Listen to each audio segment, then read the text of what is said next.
Mateo, estamos leyendo el capítulo 5, versículo 17, y dice así: No malinterpretan, no malinterpreten la razón por la cual he venido. No vine para abolir la ley de Moisés o los escritos de los profetas. Al contrario, vine para cumplir sus propósitos. Quiero que mire a su vecino, a su vecina, dile: Cristo vino a cumplir, o Dios vino y mandó a su Hijo a cumplir sus propósitos. Amén. Aleluya. Se pueden sentar. Gracias. Primeramente, el Evangelio de Mateo deja muy claro que Jesús vino a cumplir con el testimonio de la Biblia. Eso lo sabemos porque la Biblia es la palabra de Dios y Él vino para cumplir su testimonio, el testimonio que el Padre envía a su Hijo para rescatar la humanidad. Entonces, el testimonio aquí se trata de su palabra sobre el Mesías, que el Mesías es el Cristo, ¿verdad? Y Él, Cristo Jesús, siempre va a permanecer, hermanos, siempre en nuestros corazones y siempre va a existir porque Él es nuestro Dios. Sobre toda la creación, habla de su existencia, habla de Dios, porque sabemos que lo que dice Romanos, que la creación testifica de lo que Dios ha hecho con sus manos. Entonces nadie puede decir que no existe un Dios, porque la luna lo testifica, el sol, nosotros, ¿verdad? Y en la planeta tenemos, escuchen bien esto, estaba estudiando esto, en la planeta tenemos 385,000 personas que nacen todos los días. Todos los días un bebé está por nacer o nace en esta planeta. 385,000. Y los que fallecen son 150,000 personas diariamente mueren. 150,000 personas diariamente mueren. 83 millones por año se está añadiendo cada año de seres humanos. 85 millones de personas. Wow. Muchas personas, ¿verdad? Según este estudio que yo estaba estudiando, sobre los 80 billones de personas que han vivido en esta tierra, en este planeta, en el número, bueno, otros dicen que sobrepasó los 100 billones de cuando Dios creó el mundo, ¿verdad? Y el ser humano. Dicen que hay más de 100 billones de personas que han vivido en este planeta. Y los que han dejado solamente en ellos, han dejado, ¿sabe qué? Han dejado algunos sus nombres reconocidos. Algunos han dejado una historia y muchos se han olvidado, personas, familiares, personas han fallecido, ¿verdad? Y no lo menciona. Somos casi, y si usted ve estas cifras, somos casi 8 billones de seres humanos que vivimos en este planeta. 8 billones. Cuando estudia historia, ¿cuántos de ustedes le gustan la historia? ¿Le gustan estudiar texto de historia? ¿Nadie aquí? Algunos. Qué bueno. Yo sé que Manny sí. Y yo sí. No, yo sí no, dice. Sí. Ok, yo sí estudio historia.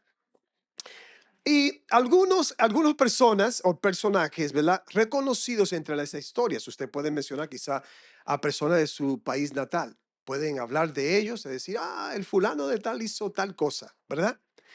Pero hay un individuo que sobrepasa todo, hermanos, el récord de historia, ¿verdad?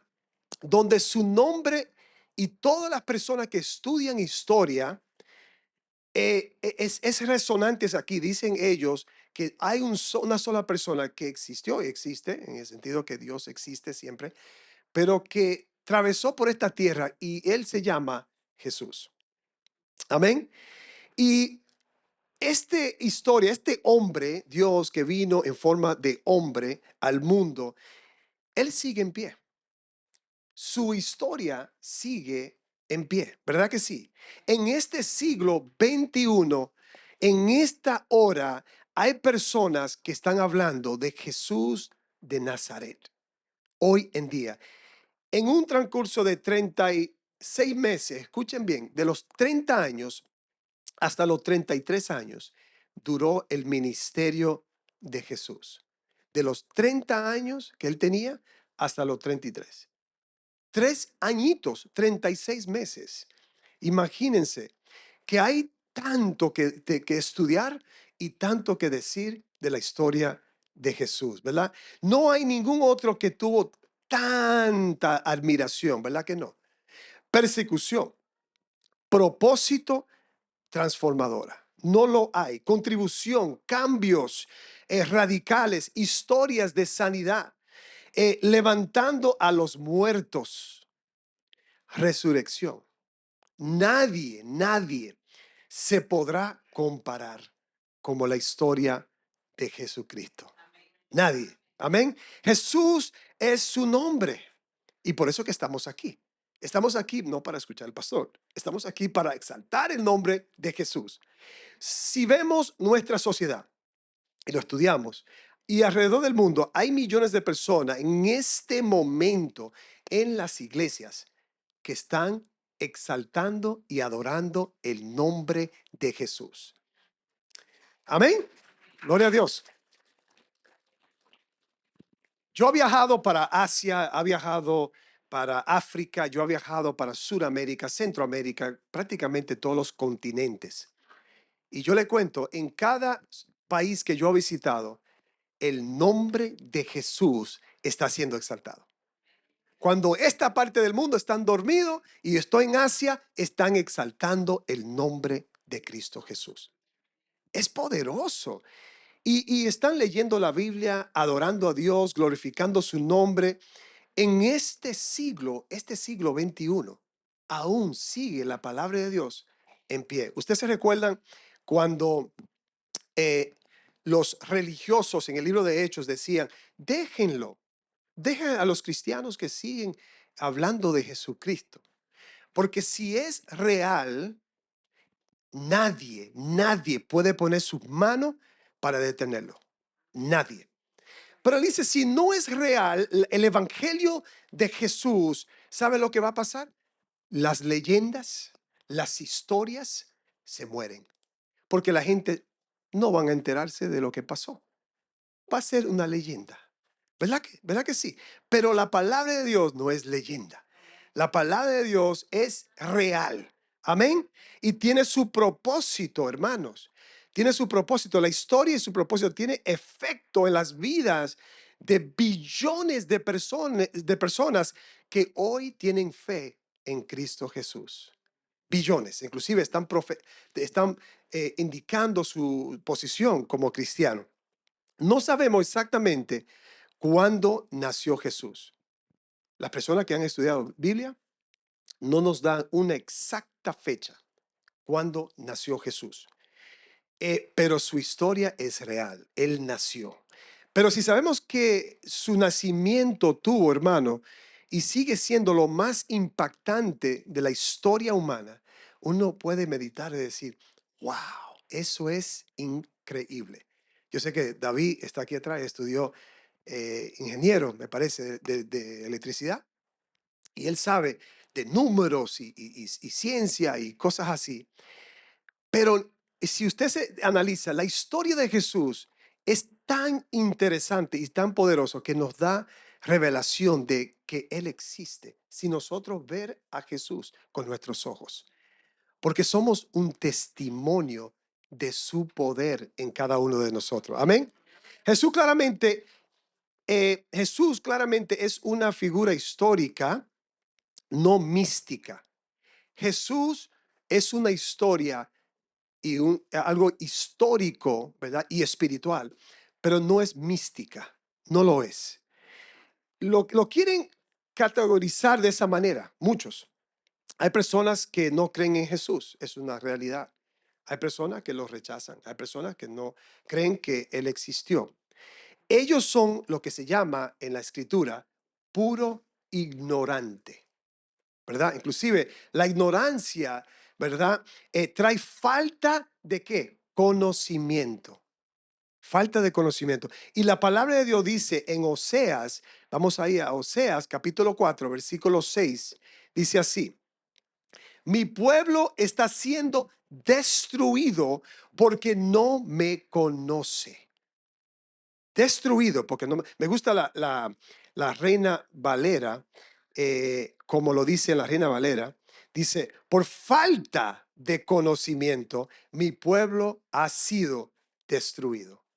Por falta de conocimiento.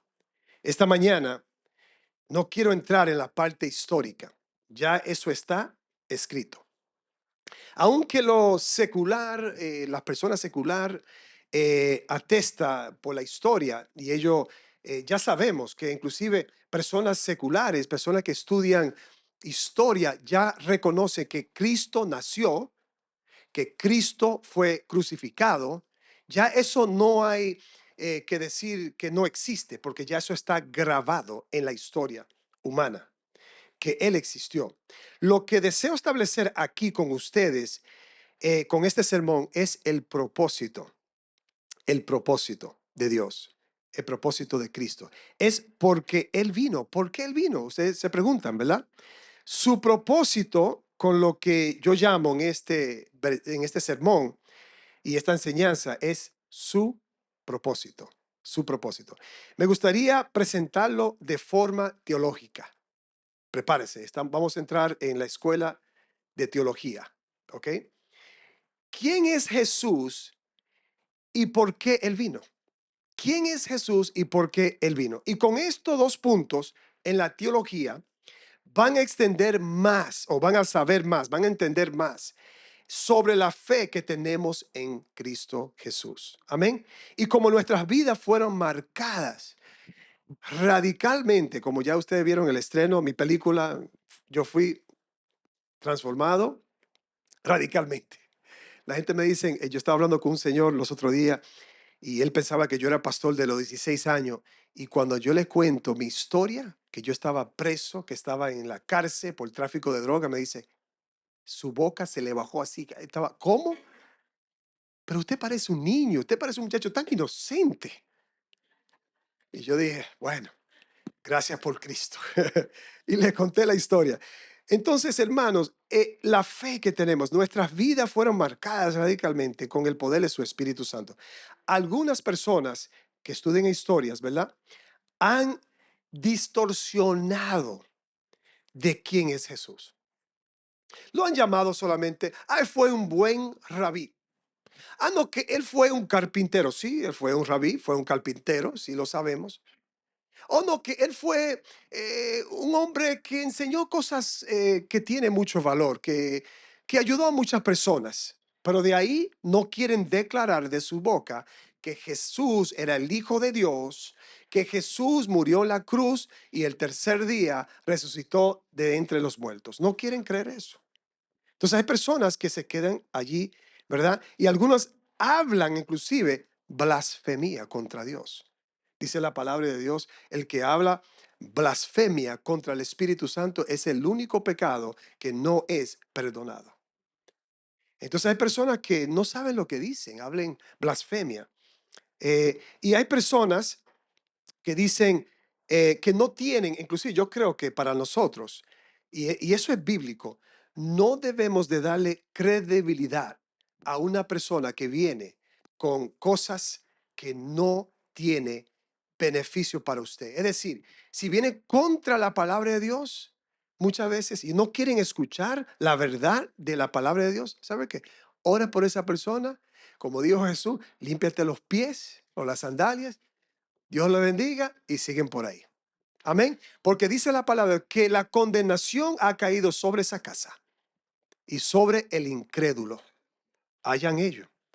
Nuestro trabajo es amar al prójimo, amar a nuestros enemigos, predicar el evangelio, compartir las verdades de su palabra, pero ya esa persona tiene que tomar la decisión. Es que eso así. Porque el enemigo siempre quiere disminuir, hermanos, quién es Jesús. Y nunca, nunca, nunca, nunca lo podrás hacer. Nunca. Porque su palabra existe. Su palabra es verdad. Amén. Nadie puede venir engañándote con otras cosas. Solo aquellos que han sido persuadidos por el pecado. Porque el enemigo viene que a robar, a destruir, a pintarte otras cosas. Quiero que apunten esto. Hay 4 puntos en cuanto Jesús no vino, escuchen, en cuanto Jesús no vino a la tierra. Hay 4 puntos que Jesús no vino a la tierra. Y después le voy a explicar por qué Él vino a la tierra, su propósito. Amén. Primero, Jesús no vino como qué, como un revolucionario. No vino como un revolucionario. Eso, Mateo, el texto que abrí en esta mañana fue Mateo 5:17. Él dijo que no vino a abolir, no vino a quitar las leyes de su palabra, porque Él es la letra, Él es la palabra, no vino a borrarlo, sino vino a cumplirlo. Por eso es que dijo que aquí, hoy, se ha cumplido la palabra de Dios. Amén. Entonces, vemos en el texto aquí, ¿verdad? Yo me recuerdo, le voy a contar una historia. Yo me recuerdo cuando estuve en Venezuela. Yo estuve en Caracas, estábamos haciendo una jornada de fútbol para evangelizar a los niños a través del el deporte, fútbol, y era predicándole a la palabra de Dios a los niños de 4, entre las edades de 4 a 14 años. Y fuimos a como 7, 8 ciudades en Venezuela. Y yo estaba en Caracas. Y hay un pastor, amigo mío, que se llama Alexis Mora. Él era soldado del ejército de Venezuela. Y él me invitó para ir con él a un lugar peligroso. Yo le voy a contar algo, hermanos, que en realidad yo me meto en lugares más peligrosos para predicar el evangelio. Mi esposa dice, tú estás loco. Yo me he metido en lugares que usted dice, ¿cómo, pastor? Yo, si el Espíritu Santo me dice, vaya, voy a ir. Amén. Entonces él me llevó a un lugar donde la policía no se mete. Inclusive no hay cuerpo policial allí. Solamente andan personas con arma de fuego y ellos son los que controlan ese barrio, ese lugar. Y entonces, yo creo que se llama, me parece, Independencia 23, algo así. Ahí tenían un mural que me llevó el pastor para mirar este mural. Y en el mural que yo estaba viendo había la cena del Señor, ¿verdad? Jesús y los 12 discípulos estaban allí. Pero le voy a contar las figuras que estaban en como los apóstoles de esa cena del Señor. Hermanos, estaba en las imágenes supuestamente una representación de Jesús en el medio. Estaba Fidel Castro, creo que a la izquierda. Estaba Chávez, Hugo Chávez a la derecha. Y estaba Che, ¿verdad? Estaba Gaddafi. Y tenían pintado en sus manos no el pan que representa el cuerpo de Cristo y el vino que en la sangre del cordero, pero ¿sabes lo que había allí? Armamentos, armamentos. Había armamentos ahí y había un letrero que decía que vive la revolución. Que vive la revolución. Sabemos que la revolución no trae nada bueno. Lo que trae es problema, caos, ¿verdad? Entonces, en la era de Jesús, los judíos querían que Jesús fuera un conquistador. Ellos esperaban que el imperio romano iba a caer y iba a ser destruido. Entonces esperaban el Mesías, que el Mesías iba a llegar y iba con armamento, iba a destruir todo el imperio romano. Hermanos, el propósito de Jesús no fue para ser un revolucionario. Y ellos esperaban esto, querían ser liberados del imperio romano. Y Jesús le explica al pueblo su propósito. Y me fascina cómo lo explica en el más famoso sermón de Jesús. ¿Cuál es? El Sermón del Monte. Es el sermón más poderoso que Jesús predicó. Bueno, toda su palabra es poderosa, ¿verdad? Pero allí, él no habla de ser un revolucionario. Tampoco vino para esos propósitos, ¿verdad? De conquistar al imperio romano. En su Sermón del Monte, en Mateo 5, él explica cómo Dios bendice a cada persona, ¿verdad? Él habla de lo humilde. Él habla de ser compasivos, los que tienen hambre, los que tienen sed. Habla de la justicia de Dios. Él está predicando sobre el reino de Dios, no el imperio romano o el imperio judío o el imperio terrenal. Él está hablando del imperio de él, que es del reino de él, que no está hecho de manos por hombre, no fue hecho por piedra del hombre, es decir, fueron hechos de su mano poderosa, de las manos de Dios, el reino celestial, donde tú y yo vamos a morar para siempre con nuestro Dios. Amén. Gloria a Dios. Y Jesús le explica y le transmite cómo debe de pensar. Él está predicando el evangelio de cómo ellos deben de pensar, cómo el pueblo deben de pensar, ¿verdad? En nuestra sociedad, el gobierno y organizaciones, instituciones educativos aquí, los Ivy Leagues y esas instituciones que son bien reconocidas aquí en los Estados Unidos, los fundadores eran cristianos. Pero la ideología que han metido allí es algo totalmente fuera del contexto bíblico. Inclusive, ahora ellos quieren enforzarle reglas o ideologías que son del mismo sexo, hablan del género, que un niño puede ser una niña puede ser un niño. Todas estas cosas fuera del contexto bíblico, ¿verdad? Es aquí una diferencia. Cristo le está hablando a un pueblo sobre cómo deben de pensar del reino. Y nuestra sociedad está hablando de cambiar la mentalidad de la humanidad, de cómo deben de pensar, de sus ideologías, de su manera de estilo de vivir, que es algo que es contra la palabra de Dios, hermanos. Pero con Jesús era como debemos de pensar para el reino de Dios. Usted nunca ha escuchado eso, dice, mi cuerpo, yo hago lo que quiero con mi cuerpo, mi mente. Pero cuando se trata del cristianismo y estamos opuestos del aborto o otras cosas que es bíblicamente, nos atacan, nos acusan. No, que esto y lo otro, ¿verdad? Y eso es lo que le hicieron a Jesús. Pero Jesús vino con un propósito de predicar la verdad y las verdades de su palabra. Amén. Porque estaban en qué? Estaban cautivos en su mente. Estaban presos por la religiosidad de su manera de pensar y por los fariseos que le estaban enseñando según la ley solamente, pero añadían otras cosas más, porque querían tener el pueblo sujeto a sus demandas. Eso como que nos suena hoy día, es así, ¿verdad? Es el mismo sistema que estamos viviendo. Entonces Jesús, hermano, estaba hablando de su reino, el reino de Dios, porque la sociedad debe de entender esto. Nosotros debemos de entender esto, hermano. El mensaje de Jesús era y es como pensar en la manera correcta, como Jesús estaba enseñando al pueblo, porque los religiosos no estaban de acuerdo con él. No estaban. Estaban a la puerta siempre de entraparlo a Jesús, de arrestarlo. Estaban esperando el momento. Pero ¿sabe lo que dijo Jesús? Mi hora no ha llegado. Es decir, usted no pueden poner manos sobre mí porque yo tengo el poder del Padre. ¿Sabe que Jesús permitió que él muriera en la cruz de Calvario? No fue por el hombre. El hombre tuvo, obviamente, estaba envuelto en el asunto.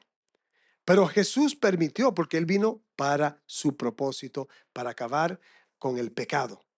Número 2, Jesús no vino para llamar al justo, no vino a llamar al justo o andar con justo o con el justo. Mateo 9:13 dice así, pues no he venido a llamar a los que se creen justos, sino a los que saben que son pecadores. Hermano, lo que enfurecieron, hermano, a los fariseos, le molestaban a ellos con ira, a esos religiosos, es cuando Jesús andaba con los pecadores. Ellos le decían, ¿cómo este hombre anda con pecadores? Inclusive, ustedes se recuerdan cuando Jesús llama a Mateo y los llama a Mateo que venga a formar parte de su grupo, ¿verdad? Y entonces, ¿qué pasa aquí, hermano? Mira lo que dice Jesús. Porque Jesús dice, vino no lo que están sano, él vino a lo que está enfermo. Lo que necesitan un doctor son los que están enfermos de lo que Jesús quería hacer con ellos, transformar sus vidas. En otra palabra, Cristo vino a salvar a aquel que está perdido. Amén. Porque para nosotros estábamos así, cada uno de nosotros. No quiero adelantarme con la historia de Mateo porque es muy interesante, porque él colectaba los impuestos del pueblo y ellos lo odiaban. Todo, hoy en nuestra sociedad también, como el gobierno dice, tenemos que pagar taxes. Llegó el año otra vez. Ay, y entonces toman nuestro dinero, lo usan para otras cosas, para guerra y cosas así, ¿verdad? Bueno, así fue Mateo, lo odiaban. Y Mateo, siendo un judío, encima de eso, para colectar los impuestos para el Imperio Romano. Imagínense, ¿verdad? Pero Cristo vino a salvar a aquel que está perdido, ¿verdad? Dice la Escritura. Entonces Jesús él le contesta esto en sus caras a los religiosos que estaban allí, porque las ortodoxias de ellos, las ortodoxias religiosas de estos fariseos, lo que practicaban los fariseos era para andar con los justos. Querían lujirse o decir, mira, yo ando con personas bien, personas que no pecan como Jesús, que andan con personas así, que son los menos de la sociedad. Nosotros andamos con los que son buenos, lo que dan, lo que brillan, ¿verdad? Ellos querían que Jesús se ajustara, escuchen bien, que Jesús se ajustara a sus ortodoxias, porque así esas son las enseñanzas que ellos enseñaban. Como lo hacen mucho que se llaman religiosos en nuestra sociedad, ¿verdad? Hay muchos. Eso es un problema. ¿Para qué? Para el establecimiento. Ese era un problema, porque ya tenían las reglas, tenían instituciones que estaban pasando sus normas y cuando vienen estas personas y una multitud de personas que están siguiendo a Jesús y Jesús está compartiendo con el pecador, dicen, ah, mira lo que está haciendo Jesús. Y eso era un problema para ellos porque ellos tenían control sobre el menospreciado, las personas que están en pecado. Ellos tenían la máxima autoridad sobre ellos. Mira aquí. Entonces en Mateo capítulo 9, versículo 11, Jesús llama a Mateo, que forma parte de los discípulos, ¿verdad? Y entonces mira lo que hace Mateo aquí. Mateo lo invita a Jesús ahí a comer en su casa. ¿Y sabe quién invita? A otros pecadores. ¿Usted se imagina que usted tiene un vecino y dice, pero estas personas dicen que son cristianos y aquí están orando siempre y están trayendo personas criminales a la casa y ellos se dan justo, que son personas de alta sociedad? Y están criticándolo a ellos, criticándolos, ¿verdad? Y los fariseos dijeron, porque su maestro come con semejante escoria. Oye lo que dijo ellos. Y Jesús le contesta en versículo 12, la gente sana no necesita médico, los enfermos. ¡Wow! ¡Qué sabiduría de Jesús!, ¿verdad? Esto es, hermano, buena noticia para nosotros, porque somos pecadores. Y Dios nos mira y nos dice, cada hijo de nosotros necesita un médico y yo soy el médico. Jesús es el doctor. Amén.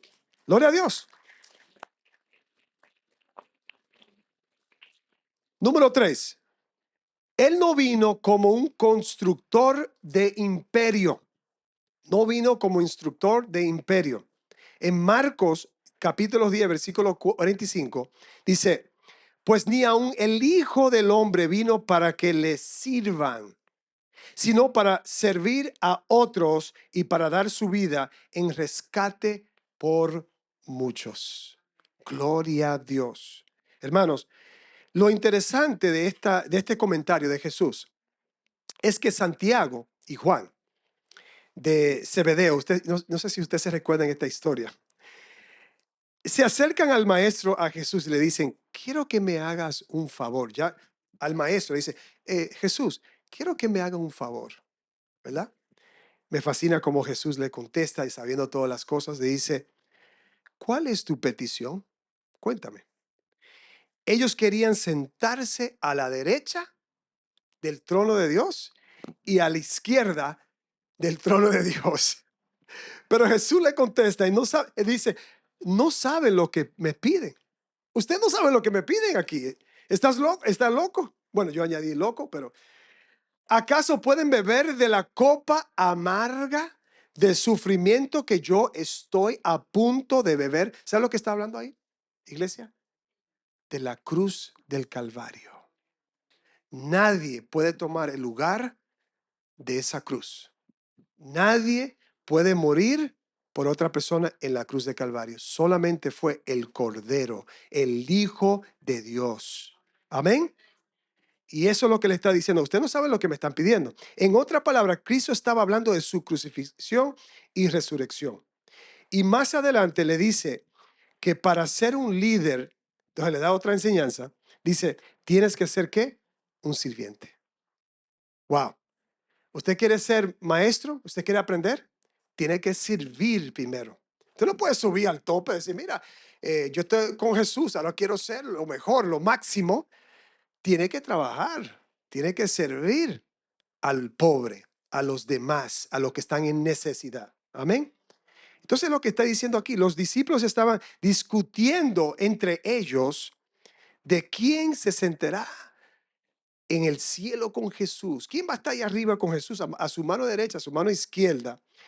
Dios quiere, hermano, que seamos siervos. Cada uno de nosotros. Yo soy un siervo de Dios. Usted es una sierva, usted es un siervo de Dios. Amén. Y eso es lo más importante. Porque si perdemos eso, que nos queremos dar, que somos los máximos, que somos los mejores, hermanos, estamos perdiendo la enseñanza de Jesús. Estamos lejos de lo que Él dice. Entonces tenemos que servir al prójimo.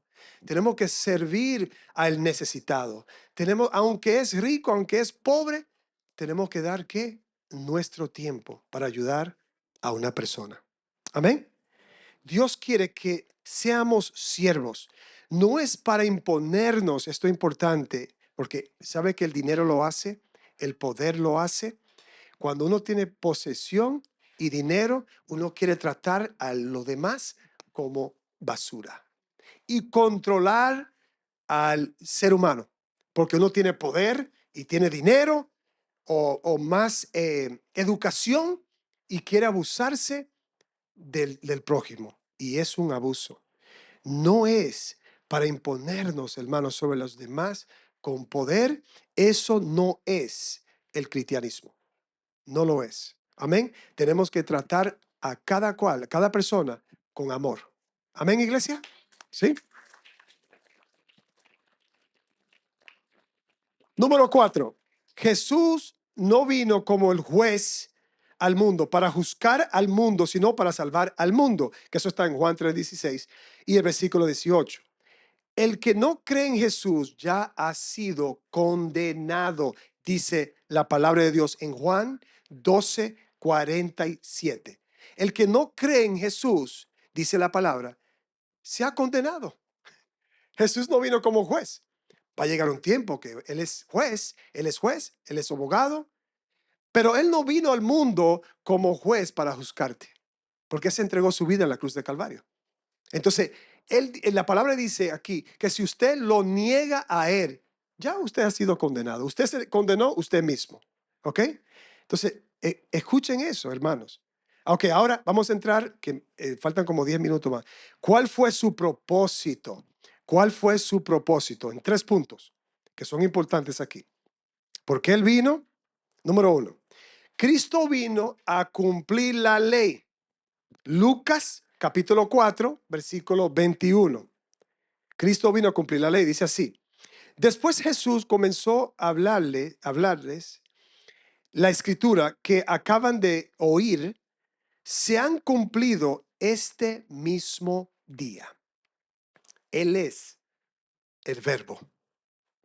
El verbo, como dijo Juan, se hizo ¿qué? Carne. Amén. Entonces todos los profetas anunciaron su venida, como estaba predicando la otra semana. Anunciaban que Jesús, el Mesías, iba a llegar, ¿verdad? El rey David hablaba del Mesías. Y el día llegó cuando Cristo nació. Gloria a Dios. Todo el Viejo Testamento y el Nuevo Testamento, hermanos, con gran detalle, nos deja saber claramente aquí que Jesús es el Señor y Salvador. Amén. Número 2. Jesús vino ¿a qué? A salvarnos. Inclusive la otra semana voy a hablar de la salvación de Cristo que nos dio. Pero él vino a salvarnos y no ¿a qué? A condenarnos, ¿verdad? Juan capítulo 3, versículo 16 y 17. Vamos a leer a ver qué dice aquí. Dice, pues Dios amó tanto al mundo que dio a su único Hijo para que todo el que crea en él no se pierda, sino que tenga vida eterna. Dios no envió a su Hijo al mundo ¿para qué, iglesia? Para condenar al mundo, sino ¿para qué, iglesia? Salvarlo por medio de ¿quién? De él. No hay otro nombre. No fue Buda, no fue Mohammed, no fue otra religión, fue Jesús, el único, amén, que murió en la cruz por nosotros. Entonces, porque tú y yo, cuando no conocíamos de Dios, estábamos, hermano, la palabra nos dice, destituidos, estábamos separados, estábamos enfermos, estábamos muertos, estábamos separados. Pero ¿qué hizo Jesús? Cuando Él te llamó y usted escuchó su voz, usted vino a sus pies. ¿Y qué hizo Jesús? Te hizo una operación de corazón. La mente sigue trabajando. Este está trabajando en tu mente, dice, estoy trabajando con mi hija, con mi hijo, pero lo voy a perfeccionar pronto, pronto, a mi llegada. Pero eso es lo que hizo Dios. No hizo una cirugía a nuestro corazón. Nos transformó. Nos hizo una nueva criatura en Cristo Jesús. Amén. Somos sus hijos. Gloria a Dios. Y dice así la palabra, para que todo el que cree en Él no se pierda. Es el propósito. El propósito de Cristo es para que nadie ¿qué? Se pierda. Mira, usted no quiere que su hijo se pierda, ¿verdad que no? Dice, cuando mi mamá estaba viva, ella me contó una historia. Ella me dijo que cuando tenía 4 años o 3 años, que yo me salí de la casa y comencé a caminar por la calle donde yo vivía. Y mi mamá, mi hijo, ¿dónde está? Y se mandó corriendo y fue a buscarme. Mira lo que hace una madre, ¿verdad? Para sus hijos. Entonces la madre quiere cuidar a su hijo para que el hijo no se pierda. Ella luchó conmigo en mi adolescencia. Luchó, que me mandó para la República Dominicana. Luchó conmigo, que quería hacer de todo. Invirtió todo en mí para cambiar ¿qué? Mi mente y mi corazón. Pero solamente Cristo, Él lo hizo. Entonces aquí dice, amén, gloria a Dios. Y mis padres, lo tengo en mi corazón, está con el Señor. De verdad que lucharon conmigo y yo apreciaba a mis padres. Y Dios, por eso que dice aquí que no quiere que nadie se pierda. Somos sus hijos. Él no quiere que nadie se pierda aquí. Entonces es importante de reconocer esto, sino que tengan, dice la palabra de Dios, tengan ¿qué? Vida eterna. Qué regalo de Dios, que podemos vivir para siempre con Dios. Amén. Vida eterna. Dice así, Dios no envió a su Hijo al mundo para condenar al mundo, sino para salvarlo por medio de él. Amén. Porque tú y yo estábamos separados, dice la palabra de Dios. Hacemos y ya somos ¿qué? Personas reconciliadas con nuestro Padre Celestial. Amén. Y Entonces, ¿qué hace Cristo? Que nos hace justo. Nos hace justo. Somos ya personas justas, es decir, son personas que fueron justificadas por parte de Dios. Ya no tenemos la condenación de la ira de Dios sobre nosotros. No estamos separados de Dios, somos uno con Dios, como Juan lo indica en el Evangelio de Juan, capítulo 17. ¿Qué le dijo al Padre? Esa fue la oración de Jesús al Padre. Dijo, Padre, hazlo uno, como tú y yo somos uno. Entonces somos uno con Cristo, somos uno con Dios. Y nuestro Salvador, Jesús, quiere reconciliarnos, lo hizo, hacernos justos delante de Dios por su gracia y su perdón. Amén. Estamos estudiando Romanos sobre la gracia y el perdón de Dios. Tenemos la convicción de ¿qué? Del arrepentimiento. No es algo que usted hace una ofensa a su esposa, y dice, ay, perdóname, pero en realidad es mentira. Es por el momento, estaba triste. Pero la tristeza no es arrepentimiento. El arrepentimiento trae ¿qué? Convicción. Y la convicción es un peso. La convicción es que usted quiere aborrecer, quiere vomitar del pecado que ha cometido. Porque es algo que usted lo detesta. Eso es lo que significa el arrepentimiento. Es no volviendo de nuevo a esos pecados. Entonces, aquí, hermanos, vemos que eso es lo que hizo Dios con nosotros, ¿verdad? Que nos perdonó y somos sus hijos. Número 3, Jesús vino para darnos, ¿qué? Vida. Juan 10:10 dice, el propósito del ladrón es robar y matar y destruir. Mi propósito, dice la palabra de Dios, es darles ¿qué? Una vida plena y abundante. Hermanos, podemos vivir aquí en esta tierra una vida plena y abundante. No es nada tener plata, no es nada malo de tener cosas, posesiones, pero no dejen que eso sea tu Dios. ¿Ok? Porque Dios quiere que vivimos una vida que plena y abundante. Así podemos dar. ¿Sabe qué bueno que si usted tiene dinero o lo poco que tienes, que usted puede ayudar a un pobre, puede ayudar a una persona en necesidad, podemos enviar a un joven a la universidad? Es una bendición de parte de Dios, ¿verdad que sí, iglesia? Amén.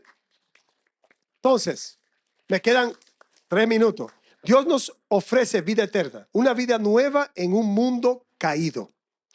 Estamos en un mundo que hay países que quieren destruirse por control, poder, separación.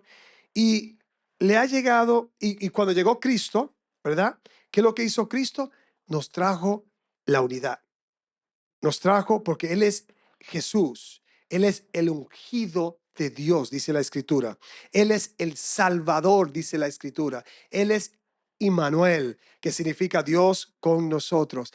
Él es el propósito para nuestras vidas. Amén.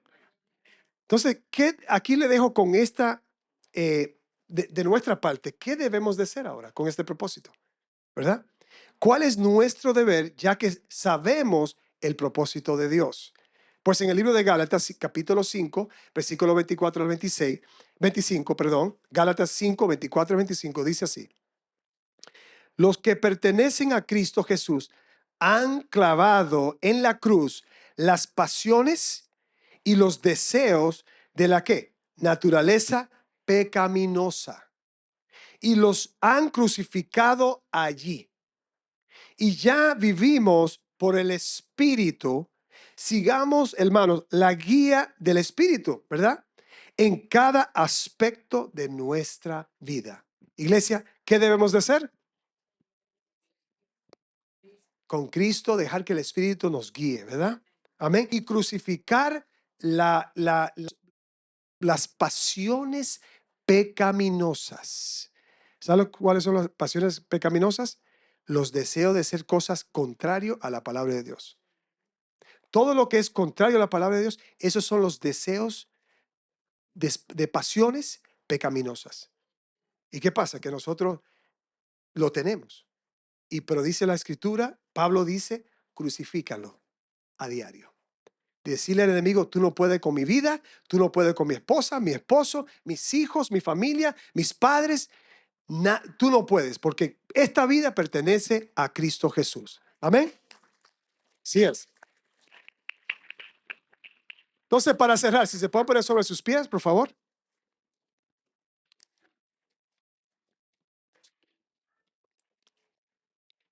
Nunca debemos dejar que nuestra carne nos controle.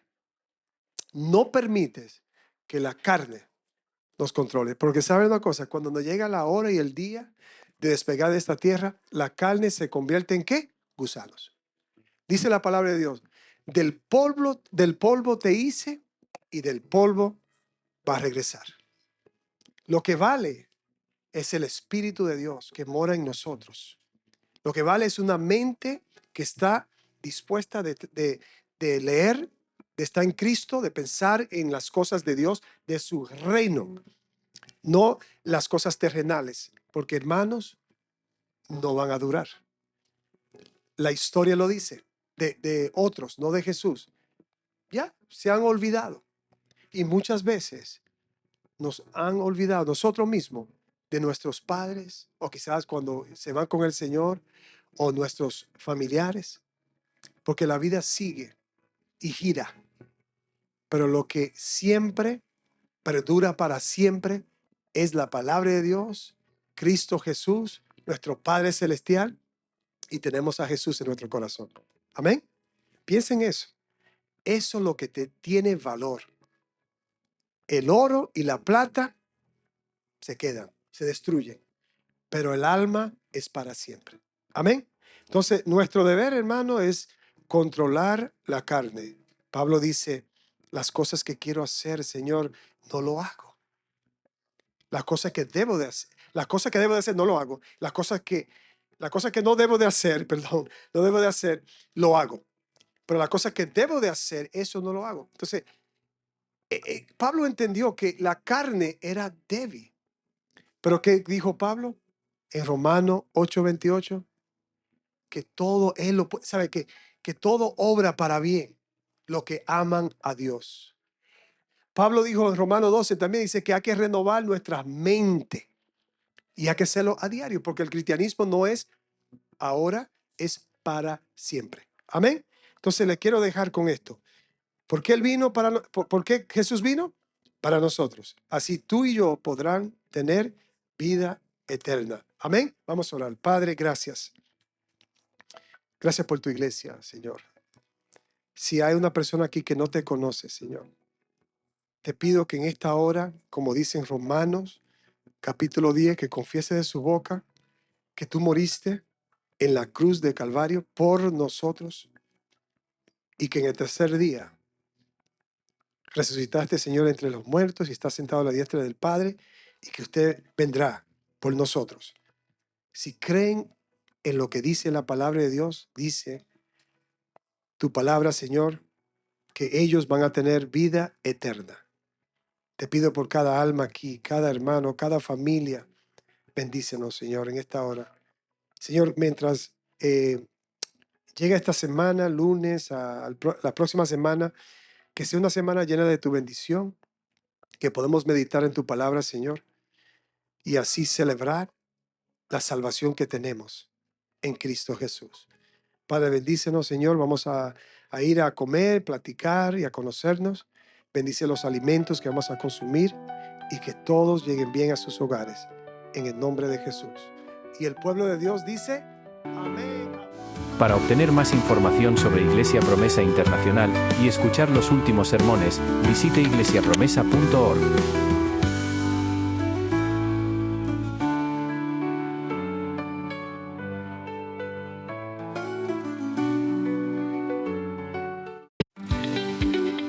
Únete a nosotros en nuestro canal de YouTube. Suscríbete hoy en youtube.com/Iglesia Promesa NIC.